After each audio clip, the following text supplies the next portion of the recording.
Et ça m'amène à parler d'Elon Musk, évidemment, mon cher Alexandre Mandel. Vous avez suivi cette... J'ai répondu, non oui, vous avez répondu, mais ça, c'est la meilleure phrase. 5 sur 10. Qui veut garder la parole? Vous avez vu que j'ai fait la pirouette avec le fait qu'il y ait des grandes personnalités françaises, des journaux, des associations qui quittent le réseau social X parce qu'ils estiment que la liberté d'expression est beaucoup trop dangereuse et qu'au fond, il y a mais quand ils censuraient les bonnes personnes, ça leur allait. Mais... Évidemment, mais là, quand ça les dérange. On va juste faire le point avec Noémie Hardy, puis on va voir ce que vous en pensez. On va revenir aussi sur Elon Musk qui a créé la polémique hier. D'abord, le sujet de Noémie Hardy. Ne quittez pas X tout de suite, on vous explique. Après avoir conquis les États-Unis, Elon Musk s'intéresse au reste du monde. Et X, c'est son cheval de Troie pour déstabiliser les démocraties. Dans cette vidéo, plusieurs personnalités appellent à la même chose, quitter le réseau social d'Elon Musk. Selon eux, X serait un danger pour la démocratie, comme l'explique Marine Tondelier. Il a diffusé de fausses informations sur l'intégrité de l'élection. HelloKitX est une application qui permet de faciliter le basculement d'une plateforme à l'autre. La plateforme CNRS HelloKitX vous permettra ainsi de recréer vos liens sociaux ailleurs. C'est en effet une équipe du Centre national de la recherche scientifique, un organisme public, qui a développé cette application. Une initiative dénoncée par Éric Ciotti. Est-ce que ces chercheurs ont travaillé dans un cadre public? Je rappelle que le CNRS est financé par de l'argent public. Qu'est-ce qu'il y a derrière? Voilà, c'est un peu fatigant de voir l'argent public qui porte de façon privilégiée ces idéologies de gauche. Donc l'argent public n'est pas fait pour financer le gauchisme. Depuis, plusieurs médias ont annoncé avoir quitté l'application le jour de l'investiture de Donald Trump, comme Le Monde et Libération. Des départements ont eux aussi fait la même démarche. Alexandre Manel, quand vous voyez ça des États-Unis, vous dites les Français, vous avez un problème avec la liberté d'expression?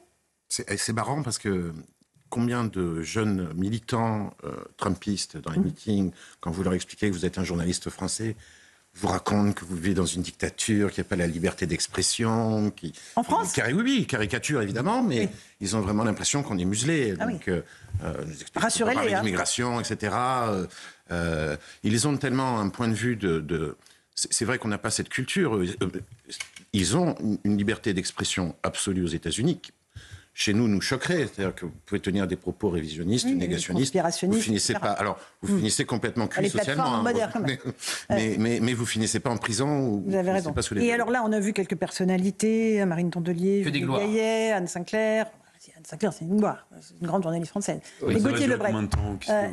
L'affaire dans l'affaire, c'est le CNRS. Oui, parce que c'est de l'argent public. Qui finance cette campagne. Mais là aussi, je disais que des gloires, parce que politiquement, excusez-moi, vous avez vu qui vous avez dans ce clip.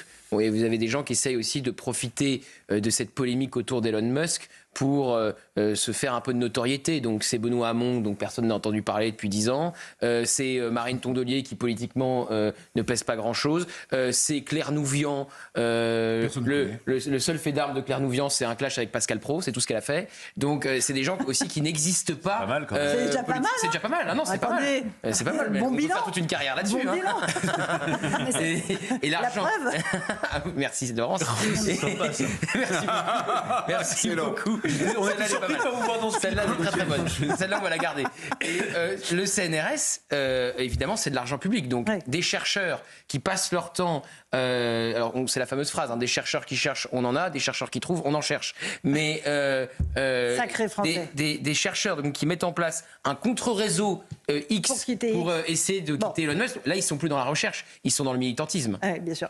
Non, mais le niveau du débat, comment vous voulez qu'on affronte les vrais problèmes du monde? Parce qu'entre ça et les retraites, depuis 7 ans, on n'en a pas fini voilà, c'est l'expression, quand le sage montre la lune, l'imbécile regarde le doigt. Parce qu'effectivement, le vrai problème, c'est la dangerosité de ces réseaux, tous, quels qu'ils soient, pour nous jeunes, par exemple. Et l'autre, c'est la faiblesse technologique de l'Europe face à ça. Et donc, c'est pas de quitter un réseau Twitter, X en l'occurrence, pour HelloKitX, et puis de faire énormément de bruit pour rien autour de ça. C'est vraiment à un moment donné de réfléchir à comment chez nous on peut investir de l'argent dans la technologie pour se remonter tout en gardant des structures de régulation qui soient ad hoc et qui ne soient pas aujourd'hui des vrais freins aussi à tout ça. Ce que dit Laetitia et Eric Revel me fait penser, je ne sais plus qui disait ça, les Américains ils sont les GAFA, ils ont fait les plus grandes plateforme et nous, on a réussi à leur imposer un port USB unique.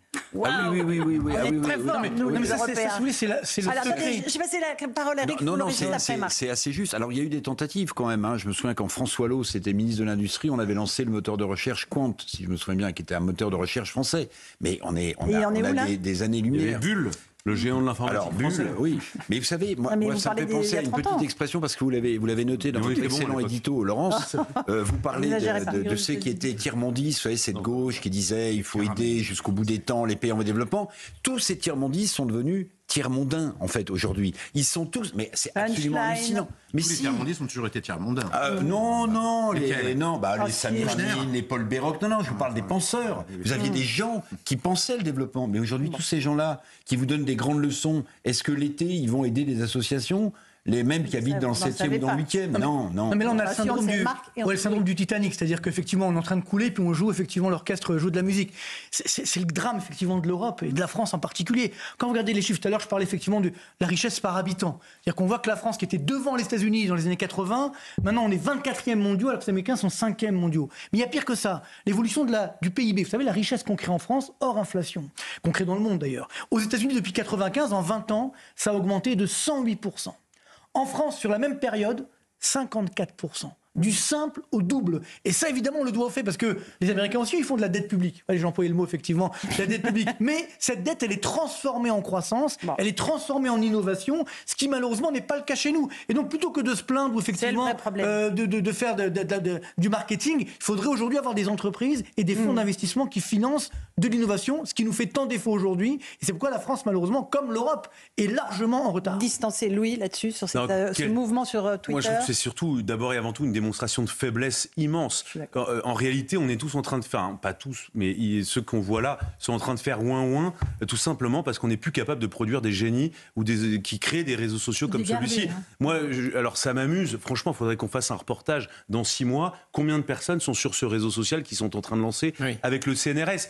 Non, mais tous ces Jean Moulin en carton reviendront sur X et sur tous les réseaux sociaux parce qu'ils n'ont pas le choix. Il y a plus de 20 millions de Français qui sont sur X. Vous croyez que les 20 millions de Français vont quitter comme ça du jour au lendemain parce que il y a Benoît Hamon qui a expliqué que c'était pas bien. Non mais dans ce cas-là, faut prendre son courage à deux mains et l'esprit de résistance, faut avoir un peu de courage. Alors non mais j'appelle justement tous ces gens à fermer leur compte Facebook, arrêter Instagram, arrêter X, jeter leur iPhone et prendre vraiment aller dans le Larzac, et un vieux Nokia, des chèvres. Et puis ils termineront, et puis en maroquinerie tout ça, alors là faut plus acheter des produits de luxe. Attention, mais il faut avoir un peu de courage quand on résiste. Et surtout, ils ne désactivent pas leur compte. Ils disent je me retire de X, mais leur compte X est pour toujours rester vigilant, cher Gauthier, attention. Pour regarder en fait ce qu'ils vont plus poster. Alors dernière chose que je voulais évoquer avec Alexandre Mandel qui vit aux États-Unis, ce geste d'Elon Musk qu'on a vu et revu hier, c'était le bal après l'investiture, on le voit à la tribune, il est un peu agité, il fait un geste, il met la main sur le cœur et après il fait un grand geste du bras.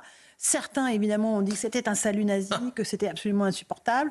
On a eu Arnaud Klarsfeld il y a quelques instants sur l'antenne qui nous a dit non, en aucun cas. Comment vous l'analysez ? Vous connaissez mieux que Musk que nous. Je pense que c'est pas malin, de toute façon, de toute façon. Je pense qu'il est... Bon, alors en plus de ça, on va avoir pendant 4 ans, vous savez, ici, on le voit caresser un berger allemand, on va dire, regardez, c'est comme Hitler avec Blondie, c'est un scandale, etc. S'il a le malheur de rentrer dans une Mercedes, si elle est décapotable, c'est pareil, ce sera Hitler. Donc, vraiment, la presse sera très attentive à tous ces petites, ces espèces de stimuli qui s'excitent, etc. Je pense quand même que c'est pas malin. Je pense que, pour l'avoir vu en meeting, c'est un piètre orateur qui joue beaucoup de la présence corporelle parce que quand on l'écoute, pour tout vous dire, il est ennuyeux. Oui, puis il est sans doute un peu dispersé. Donc voilà. Je me souviens à Butler, quand il était son premier meeting avec Trump, quand Trump revient à Butler, ça devait être en juillet. C'était en septembre-octobre. Oui. Il est relativement récent en public. Hein. Les premiers meetings, c'est septembre-octobre. Je le voyais sautiller, etc. Mais Et alors, il faut l'écouter parler. Il passe de l'accent sud-africain, qui ressemble un peu à l'accent britannique. Il essaye de prendre l'accent américain, puis il revient à l'accent sud-africain. Il est très, très mauvais. En tout cas, c'est un homme d'affaires dont le succès est incontestable. Mais on peut être voilà, on lui demande pas d'être un excellent orateur. Non, voilà. Enfin, c'est pas un salut nazi. Gauthier. C'est pas un salut nazi, évidemment. Vous voyez. Non, je ne pense pas qu'il soit un salut nazi. Enfin, tout ça est ridicule. Mais c'est pas malin. Moi, je trouve que ça dit beaucoup plus de la gauche, et notamment de la gauche française, que d'Elon Musk. Parce que la réaction de la gauche qui se dit comment on va pouvoir critiquer cette journée d'investiture, bon, il a eu le vote populaire, Trump, bon bah mince, il a le Sénat, bon bah mince, il a la Chambre des représentants, bon bah mince, il a tout le Congrès, donc il est tout puissant, il signe ses décrets, donc ce qu'ils ont trouvé pour critiquer cette journée, c'est un geste malheureux d'Elon Musk. Bon bah ça dit quelque chose de la gauche d'aujourd'hui. Salue notre ami Yohann Tayeb qui me signale que la très sérieuse organisation juive américaine ADL, très proche du Parti démocrate, estime que Musk n'a pas fait un salut nazi. Quelques heures après, quand même, un décret qui a été signé par Donald Trump qui vise la levée des sanctions des citoyens israéliens qui sont présents en Cisjordanie et qui avaient été sanctionnés par la précédente administration. Il y avait des otages israéliens derrière Trump. C'est très juste. Moi, j'aurais aimé, vous voyez, dans le débat qui est le nôtre, avec les soucis qui sont les nôtres en France, j'aurais aimé la gauche et l'extrême gauche, si c'était possible, les entendre critiquer, par exemple, le décret sur... je vais fermer les frontières avec le Mexique parce que j'ai 12 millions de travailleurs illégaux. J'aurais aimé que sur le fond, la gauche... Alors justement... Mais non, mais j'aimerais qu'ils s'en parlent. Oui, non, mais pas du tout. Mais comme ils n'ont rien à dire... Petite pause. Eric, justement, on va partir aux États-Unis pour voir ce qui se passe sur la frontière mexicaine. On continue à parler avec vous, Alexandre Mandela, tout de suite.